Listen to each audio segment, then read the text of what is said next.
Well, folks, I was having an issue with my Insignia countertop ice maker here, and there's the model number.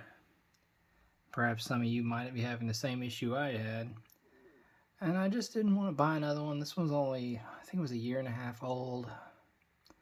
I didn't want to buy another one. My fridge in the place I'm in now doesn't have an ice maker, and I just hate the trays. Anyway, what issue I was having with this machine in particular was that it would just cycle this arm back and forth, and it wouldn't ever, pump water into the machine. The fan wouldn't kick on, any of that stuff.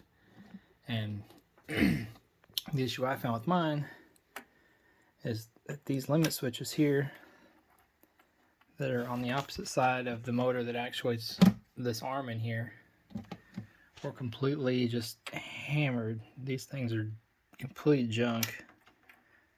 And here's a new one. It came with, the package I ordered came with 6, so I have enough to do this 2 more times if I have to, which hopefully I at least won't have to for at least a little while longer, or at least until I can get a better ice maker anyway.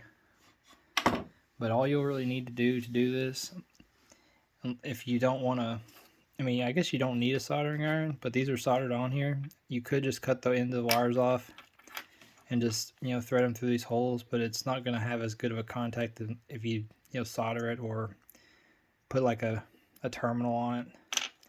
I just soldered it back on. It was easy. I just used standard rosin core solder. I use a little flux helps stick to the new helps the solder stick to the new switches.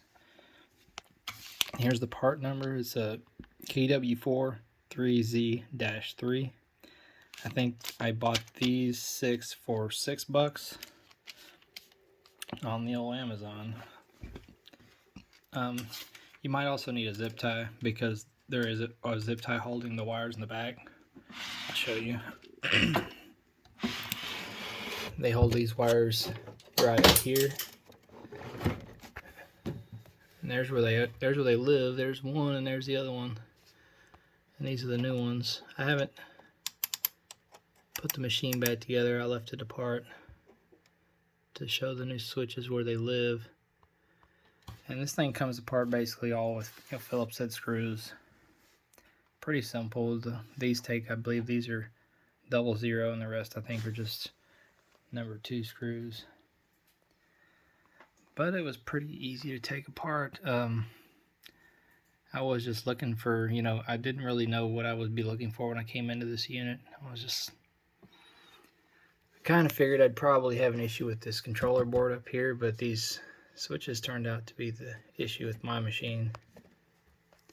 I also heard issues with people having problems with the fan as far as like water leaks, but I didn't have any of that in mine.